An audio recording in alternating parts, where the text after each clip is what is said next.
तो रोज़ की तरह अनुलेखनी ब्लॉग में सबका हार्दिक स्वागत है। सबके मंगल भविष्य की कामना के साथ आज प्रेरणादायक विचारों में दोस्तों, मानव जीवन अनेक प्रकार के विचारों में, भावों में और कार्यों में अपनी चेतना को जागृत करने का कार्यों के माध्यम से, विचारों से और अनेक प्रकार की गतिविधियों से अपने जीवन को चरितार्थ करने के भावों का संचार अपने जीवन में अनेक प्रकार के प्रयोगात्मक अध्ययन करके अपने जीवन को सामर्थ्यवान बनाने की चेष्टा रखता है। तो इसी के परिणाम स्वरूप दोस्तों, शारीरिक स्वास्थ्य एवं उत्तम मानसिक स्थिति के लिए चिंतन मनन के साथ अच्छी नींद की भी आवश्यकता होती है। तो हमारा पूरा शरीर अनेक इंद्रियों के जाल से बना हुआ है। हम इस सांसारिक जीवन में हमारी जो इंद्रियां होती हैं, बाह्य इंद्रियां होती हैं, अंतर्मुखी इंद्रियां होती हैं। बाह्य इंद्रियां हमारे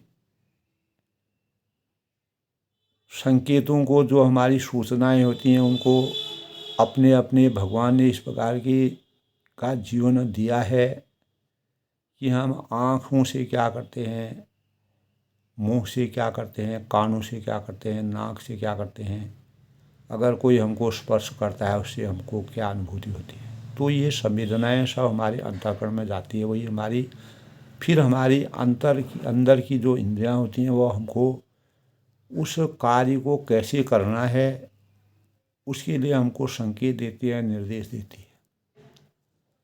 तो अगर हम अपने शारीरिक स्वास्थ्य और उत्तम मानसिक स्थिति के लिए चिंतन करते हैं, मनन करते हैं, तो इसके लिए सबसे बड़ी चीज़ है कि हम दिन भर जो मानव कार्य करता है, क्योंकि परिश्रम करना मानव जीवन का, जो हमारे समस्त इंद्रियां हैं वह हर पल कुछ न कुछ कार्य करती रहती हैं। कभी सोचती हैं, कभी शारीरिक कार्य करती हैं, कभी मानसिक कार्य करती है, कभी अंतर मंथन करती हैं। और इंद्रियां जो हैं किसी न किसी रूप में हमारी गतिवान रहती हैं। तो अच्छे शारीरिक स्वास्थ्य और उत्तम मानसिक स्थिति को बरकरार रखने के लिए हमें विश्राम की आवश्यकता होती है, जो हमारे जीवन का अभिन्न अंग है। यानी नींद, आराम, इसको कहते हैं विश्राम करना। और अपनी चेतना, जो दिन भर जो हम कार्य करते हैं उन पर अवरोध करना, उनको गतिहीन बनाना। लेकिन कुछ क्रियाएं हमारी ऐसी होती हैं जो, जैसे हमारा रक्त का प्रवाह है वो रात दिन चलता रहता है, हृदय का प्रवाह हमारा चलता है, आंतरिक जो हमारी इंद्रियां होती हैं वह निरंतर सोए, हम नींद निकालते हैं, नींद में भी वो अपना कार्य करती रहती हैं। अगर वो अपना कार्य करना बंद कर देंगी तो हम जो है अचेत हो जाएंगे, हम एक मिट्टी के समान हो जाएंगे। तो श्वसन जब तक जीवन है, श्वास का चलना और रक्त का चलना, हमारे अंतर्मुखी इंद्रियों का चलना नितांत आवश्यक है।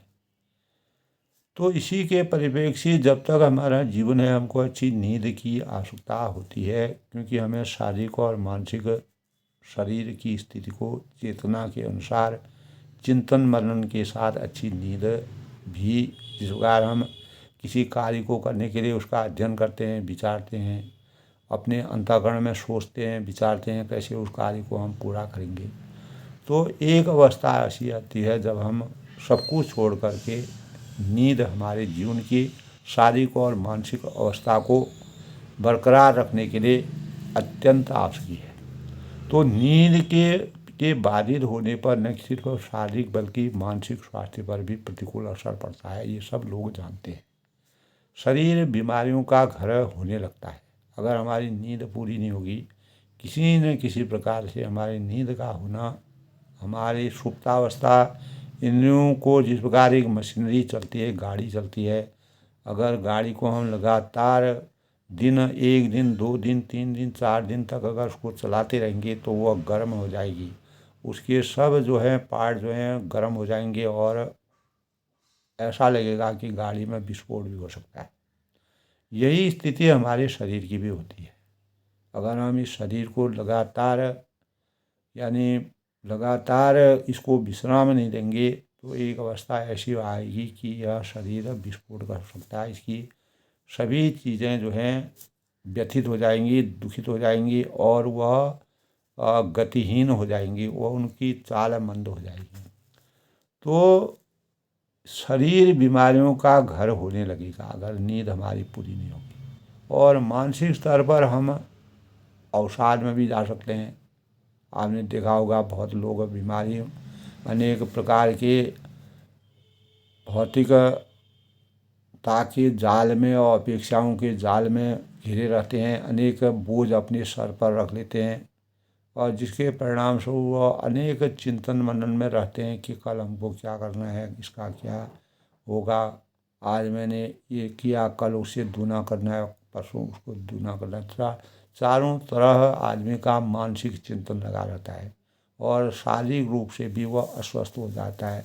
तो इसी के परिणाम स्वरूप जब मानसिक जो हमारी इंद्रियों की क्षमता समाप्त हो जाएगी, कार्य करने की गति अगर हम लगातार उस पर नियंत्रण नहीं रखेंगे, गतिरोध नहीं रखेंगे, उन पर विश्राम नहीं देंगे, तो हमारे कोई न कोई अंग हमारा कार्य करना बंद कर देता है, जिसके परिणामस्वरूप हम सोचते अवसाद में चले जाते हैं और जिसके परिणाम स्वरूप विक्षिप्तावस्था की नौबत तक आ जाती है, ऐसी स्थिति भी आ जाती है। तो दोस्तों, खुद ही मानव जीवन में हमको सोचना चाहिए कि एक क्षण कार्यों में परिश्रम करना चाहिए। परिश्रमेण सिद्धन्ति कार्याणि न मनोरथे नई सुप्त शिष्यसि बने मुखी मृगा। लेकिन परिश्रम करने की अगर सीमा से बाहर हम कार्यों को करेंगे, लगातार हम अगर एक मशीन की तरह भी, मशीन भी एक निश्चित बिंदु पर मशीन भी थक करके उसमें भी विस्फोट हो सकता है। उसी प्रकार हमारा शरीर भी विस्फोटित हो सकता है। उस विस्फोटितता से रोकने के लिए हमें पर्याप्त मानसिक और शारीरिक स्थिति को बरकरार रखने के लिए विश्राम और नींद की आवश्यकता होती है। तो नींद का हमारे जीवन में बहुत ही, मानव जीवन को यानी अच्छा जीवन जीने के लिए, पूर्ण जीवन यापन करने के लिए नींद की बहुत आवश्यकता होती है। नींद के दौरान शरीर में आवश्यक रसायन बनते हैं और हमारे शरीर में अनेक ऐसे तत्व बनते हैं जो हमें नींद प्राप्त करते हैं। अनेक चीज़ें ऐसी बनती हैं, इंसुलिन है, और वह हमारे शरीर में जो आजकल अनेक प्रकार की बीमारियां जैसे यानी मधुमेह बीमारी हो जाती है, उससे रोकने का कार्य इंसुलिन करती हैं। वह जो है हमको हमारे शरीर में पैदा होती हैं। अनेक प्रकार के हमारे मुंह में जब भोजन को पचाने वाली ग्रंथियां होती हैं, वह भोजन को पचाने का कार्य करती हैं। तो नींद के दौरान शरीर में आवश्यक रसायन बनते हैं। उन्हीं रसायनों से हमारा यानी शरीर शुद्ध रहता है और जो हमारी विकार जो होते हैं भोजन करने के बाद, वो विकार बाहर आते हैं और अनेक प्रकार के इस प्रकार की चीज़ें होती हैं। तो नींद का हमारे जीवन में होना बहुत ही, नींद के दौरान शरीर में आवश्यक रसायन बनते हैं जिससे जो हमारी पिट्यूटरी, थायराइड जैसी जो ग्रंथियाँ होती हैं वह मजबूत होती हैं। अगर वह हमारी मजबूत नहीं हुई, हमको अनेक प्रकार के असाध्य रोग हो जाएंगे। तो यानी जो हमारी धर्म ग्रंथों में भी निर्धारित अवधि तक सुश्रुत यानी सुकून भरी नींद की कामना की गई। हमारी जो धर्म ग्रंथ हैं तो उसमें भी पर्याप्त नींद, चाहे हम गीता पढ़ें, रामचरितमानस पढ़ें, कोई और ग्रंथ पढ़ें, और साहित्यिक आध्यात्मिक दृष्टिकोण से, साहित्यिक दृष्टिकोण से, वैज्ञानिक दृष्टिकोण से नींद हमारे जीवन के लिए, हमारे जीवन के अंग अंग को, हमारी इंद्रियों को बरकरार रखने के लिए नितांत आवश्यकता होती है। एक बार दोस्तों मार्कंडेय ऋषि द्वारा रचित दुर्गा सप्तशती के पांचवें अध्याय में उत्तम नींद की प्रार्थना की गई थी, और जिसमें शक्ति, लक्ष्मी या अन्य रूपों का उल्लेख नींद के बाद किया गया है।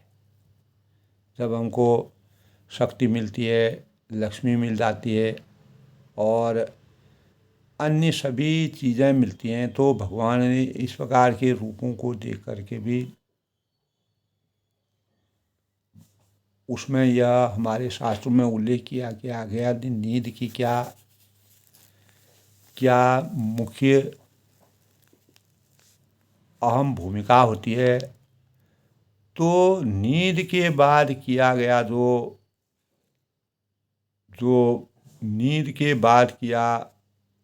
जो अन्य रूपों में हमारे शक्ति, लक्ष्मी या अन्य रूपों का उल्लेख नींद के बाद किया गया।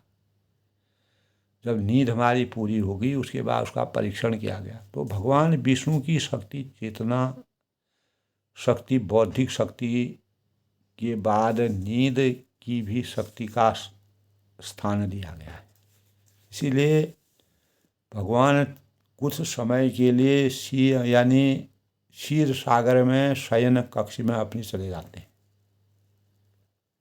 तो क्या यह है कि दोस्तों जागने की तरह जब जीवन में नींद की भी महत्ता है, तो नींद को बाधा क्यों पहुंचाना है नियमित रूप से। इसीलिए भगवान ने सृष्टि की जब परिकल्पना हुई तब रात और दिन का निर्माण किया, मानव जीवन को लंबे समय तक रखने के लिए। तो वर्तमान दौर में अगर हम जो आजकल की आपाधापी है उसमें नींद को हम प्रमुखता नहीं दे रहे हैं, जिसके परिणाम स्वरूप नींद लोगों की गायब होते जा रही है। तो जिसके परिणाम स्वरूप महाभारत में धृतराष्ट्र एवं विदुर के बीच संवाद का जिक्र प्रासंगिक है, जिसमें पांडवों से धृतराष्ट्र के पुत्र दुर्योधन के बैर भाव तथा योगेश्वर श्री कृष्ण ने पांडवों के साथ होने से धृतराष्ट्र की चिंता दूर हुई थी। धृतराष्ट्र ने नीति के मामले में निपुणता से जब अपनी व्यथा बताई तब विदुर ने कहा कि न जाने कई कारण विदुर ने बताए। तो उन्होंने कहा कि आशंक जो व्यक्ति जब किसी सशक्त व्यक्ति के धन आदि छलपूर्वक लेने के लिए व्यक्ति नींद नहीं आती है, किसी ने किसी से कर्जा निकाला है और वह कभी भी, और किसी ने अपने लिए अपार धन संपत्ति जोड़ी है, रोज़ का व्यापार चलता है, रोज़ की क्रियाकलापें चलती हैं, तो वह उसका ध्यान वहीं लगा रहता है, उसको रात को भी नींद नहीं आती है। तो इसी को प्रेरणा के स्रोत में लेते हुए हमें अपने जीवन में सब कुछ अर्जित करने के साथ साथ अपने जीवन को सामर्थ्यवान रखने के लिए पर्याप्त नींद लेकर के अपने जीवन को, जब जीवन रहेगा तब नींद का हमारे जीवन में कितनी महत्ता है, जब हम शारीरिक और मानसिक दृष्टिकोण से इसके बारे में विचार मंथन करते हैं तब हमको पता चलता है। यदि व्यक्ति जीवन में अनेकों कार्य करता रहता है तो कभी उसे ग्लानि नहीं होती है। वह लगातार कार्यों में व्यथित रहता है, रात दिन लगा रहता है। उसकी नींद गायब हो जाती है और चारों ओर उसको काम ही काम दिखाई देता है। व्यक्ति को भी नींद। तो अतः सभी को अनिद्रा के इन कारणों से बचना चाहिए। अनिद्रा से हमारा जीवन कितना दुखी होता है और उसके परिणाम स्वरूप, क्योंकि इन बातों को समझने के लिए आत्मबोध की आवश्यकता है। हमको अगर हम धन अर्जित कर रहे हैं और भौतिकता के कर्म कर रहे हैं, कर्म से हमको फल मिल रहा है, फलों के परिणाम स्वरूप हम उसका सुख भोग करने के लिए हमें पर्याप्त नींद की आवश्यकता होती है। क्योंकि एक भौतिकता की अधिकता का भी एक स्थान पर हमको विराम लगाने की ज़रूरत होती है। यही आत्मबोध कहलाता है। सामान्यतः एक समझे जाने वाले जो आत्मज्ञान और आत्मबोध में प्रभूत अंतर है।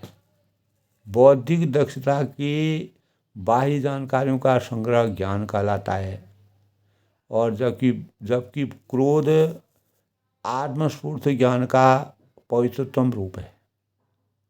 तो उसमें सांसारिक प्रपंच का स्पर्श भी नहीं होता है। जो चिंतन, वाणी और कर्म सभी को पवित्र कर परम आनंद की प्राप्ति कराता है। संसार में ज्ञान का दुरुपयोग तो देखा जाता है, पर बोध केवल मंगलकारी होता है। तो ज्ञान तब तक सार्थक नहीं होता है जब तक बोध का विषय न बने। इसीलिए बोध का चिंतन हमें अपने जीवन में, हम कुछ प्रेरणा के रूप में दोस्तों, हमें अपने जीवन को नियत रूप में सब कार्यों को करना, और जब हम परिश्रम करते हैं, परिश्रम के साथ हमको विश्राम करना भी अत्यंत आवश्यक है। सांसारिक माया के वशीभूत होकर स्वार्थ एवं लोभ से प्रेरित बुद्धि आत्मबोध नहीं करा सकती। हालांकि माया का आवरण हटने से समस्त बुद्धि से अर्जित ज्ञान बोध को प्राप्त हम कर लेते हैं। इसीलिए मानव जीवन में आत्मबोध का जागरण काल कहा जाता है। अगर मानव जो है निरंतर अगर अपने कार्य में ही लगातार रात दिन लगा रहेगा, अगर वह नींद, शारीरिक और मानसिक चेतना को कुछ देर विश्राम रखने के लिए वह नींद का प्रयोग नहीं करेगा, नींद नहीं लेगा, तो वह उसका जीवन बाधित हो जाएगा और वह अवसाद में चला जाएगा। तो राजकुमार सिद्धार्थ को जन्म से ही दोस्तों जगत की वास्तविकता का बोध था, जिसकी पुष्टि के लिए उन्होंने घर को भी त्याग दिया और मानव मात्र को दुखों की निवृत्ति हेतु उनका संकल्प था और अधिक दृढ़ हो गया था, जो आत्मबोध का परिणाम बना। तो आत्मा सबसे बड़ा शिक्षक है, जो हमको हर कार्य को करने की शक्ति प्रदान करता है। स्वामी विवेकानंद का भी एक कथन आत्मबोध का मर्म उजागर करता है कि वह कथन उसमें प्राप्त ज्ञान आत्मबोध का उदाहरण है कि विकार शून्य होने से उसमें बाह्य एवं आंतरिक भेद नहीं होते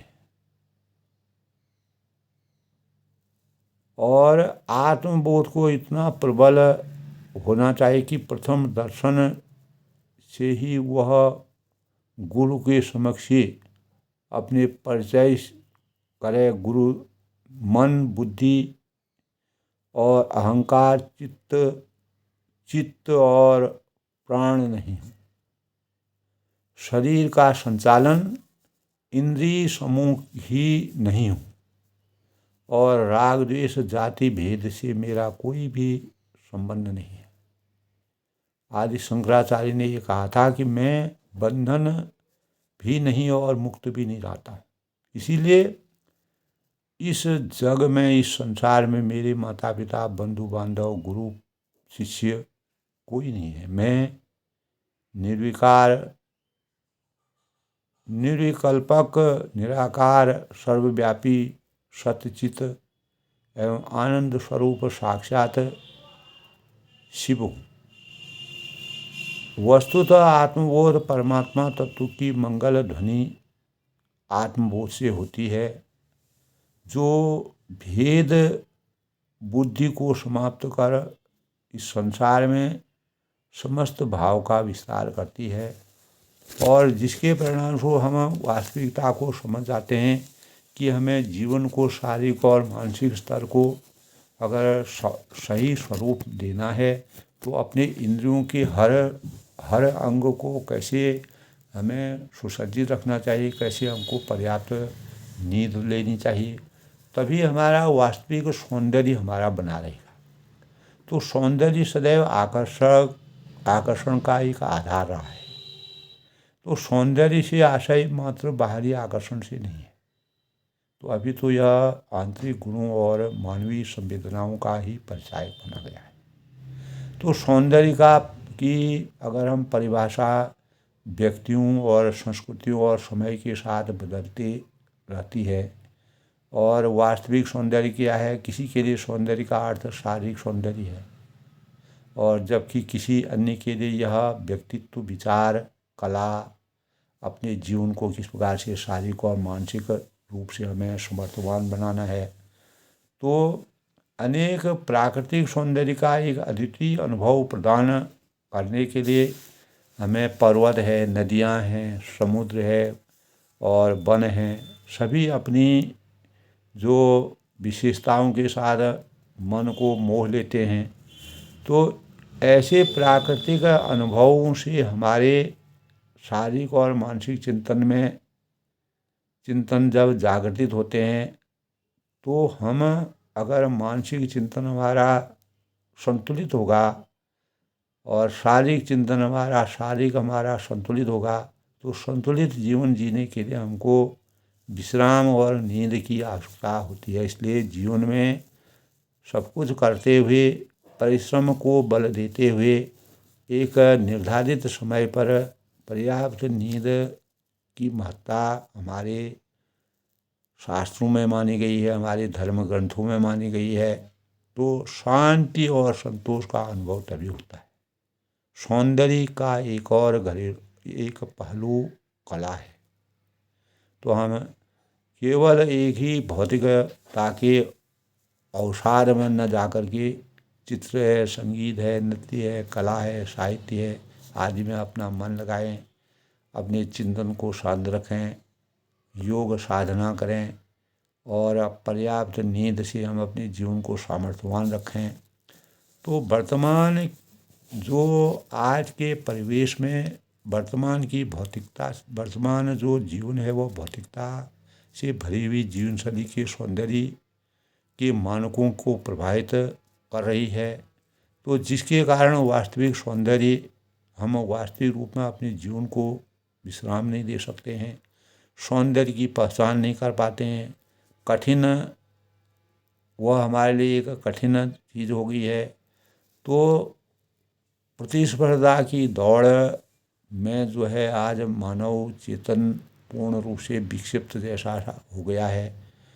तो यह आवश्यक है कि दोस्तों हम अगर अपने बाहरी सौंदर्य के साथ आंतरिक सौंदर्य को बनाए रखना चाहें, उसको पहचान करके एक प्रतिष्ठित और अपने जीवन को सही स्वरूप देना चाहें तो सौंदर्य का अनुभव भी हमको जानना चाहिए। हमें भावात्मक, मानसिक और आध्यात्मिक और शारीरिक स्तर पर समृद्ध रहना पड़ेगा और सौंदर्य की खोज में हम अपने भीतर और बाहर के सौंदर्य को देखने का प्रयास हमको करना चाहिए। हम मानसिक रूप से ठीक है नहीं, शारीरिक रूप से ठीक है नहीं, बौद्धिक रूप से ठीक है नहीं, जब हमारे सभी प्रकार के जो भाव हैं, जो हमारे आत्मविश्वास है, आत्मबोध है, ताकि हम जीवन को समझ सकें और अनुभव कर सकें। हमारी इंद्रियां कहीं स्थिर तो नहीं हो रही हैं, हमारी इंद्रियों में हमारी याददाश्त कम तो नहीं हो रही हैं, हमारी अनुभूति कम तो नहीं हो रही, हमारी सोच कहीं विकृत तो नहीं हो रही है। तो ये सब अवसाद के कारण यानी अत्यधिक परिश्रम करने के कारण होती है। परिश्रम करना मानव जीवन का, लेकिन एक बिंदु पर यानी उसको विराम लगाना जरूरी है, क्योंकि पर्याप्त नींद के अभाव में हम मानसिक और शारीरिक रूप से ग्रस्त हो सकते हैं। तो जिस व्यक्ति के अंदर सच्चाई, प्रेम और सहानुभूति है, वह सच्चे अर्थों में सुंदर जीवन की कल्पना करता है और सुंदर जीवन के लिए अपने जीवन को इस प्रकार से, अपनी दैनिक प्रक्रिया को इस प्रकार से चरितार्थ करता है कि उसको किसी प्रकार के भी जीवन में अवरोध ना हो। जब तक जीवन हो, सांस, हमारी अंतर इंद्रियां हैं, बाह्य इंद्रियां हैं, उनका संतुलन बना रहे, और जिसके लिए हमको परिश्रम के साथ सभी गतिविधियों को करने के साथ पर्याप्त विश्राम और नींद भी हमारे जीवन में शारीरिक और मानसिक चेतना जब रहेगी, तभी हमारा जीवन और इस सांसारिक वस्तुओं से हमारा मोह माया और भौतिकता का जो परिवेश आज के युग में चल रहा है, उसके साथ में अपने जीवन के मूल्यों को भी समझना चाहिए। तभी हम सही जीवन को निर्धारित कर सकते हैं।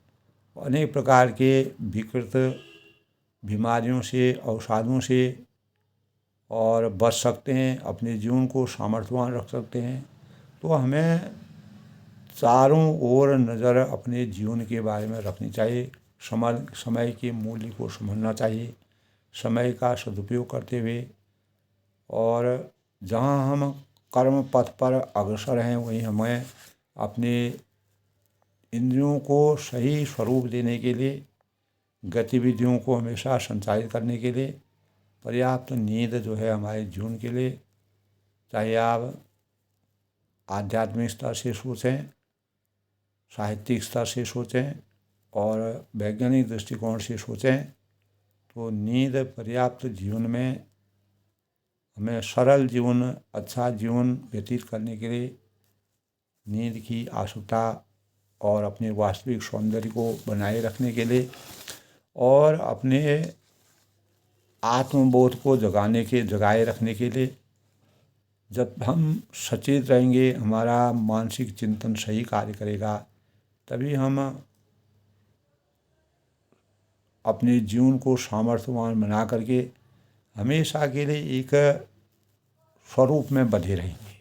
क्योंकि तभी कहा है कि दोस्तों, अगर उड़ नहीं सकते हैं तो हमें दौड़ना चाहिए, अगर हम दौड़ नहीं सकते हैं तो हमको चलना चाहिए, और अगर हम चल भी नहीं सकते हैं तो हमको रेंगना चाहिए, जो हमको सिर्फ आगे बढ़ाने की प्रेरणा है। हम अपने जीवन को कैसे आगे बढ़ाएं, उसके लिए हमें सचेत रहना चाहिए। यानी हमारा समय सीमित है, इसीलिए इसे किसी और जिंदगी जी करके व्यर्थ नहीं गंवाना चाहिए। झूठ बोलकर हम एक बार, दो बार सफलता प्राप्त कर सकते हैं, लेकिन बार बार झूठ बोलकर हम सत्य को नहीं मिटा सकते, जो आज के परिवेश में हमारी राजनीति में देखने को मिलता है।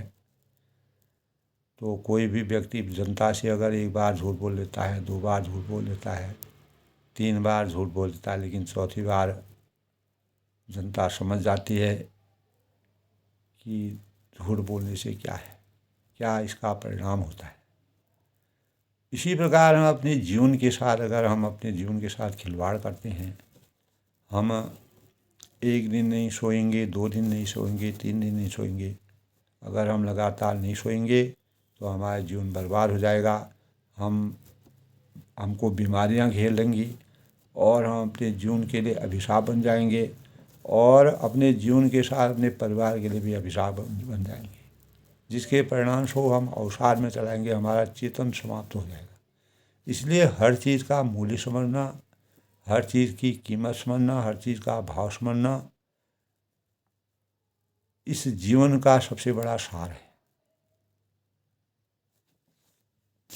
सब लोग सुखी रहें, खुश रहें।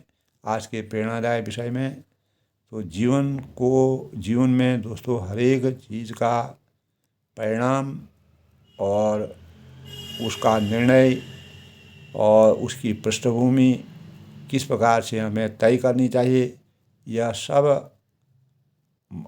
सब के लिए एक अभिन्न सोच है। और अगर हमको सही मापदंडों के अनुसार हम जीवन प्रक्रिया को चलाते रहेंगे तो हमारा जीवन समर्थवान बना रहेगा। हम लोगों का कल्याण कर सकते हैं, परोपकार कर सकते हैं और भौतिकता के आघोष में जाने से हमें अनेक प्रकार के रोगों से ग्रस्त होना पड़ता है। तो कहीं ना कहीं हमें एक बिंदु पर विराम अवश्य लगाना चाहिए। आज के प्रेरणादायक विषय में मैं सबके मंगल भविष्य की कामना करता हूँ और अधिक से अधिक लोग जो हैं इन बातों का मंथन करें, सार रूप में अपने जीवन में इसको चरितार्थ करें और मैं सबके उज्जवल भविष्य की कामना करता हूँ। सब लोग सुखी रहें, अपने जीवन में को सुखपूर्वक यापन करें, यही मानव जीवन सर्वोपरि है।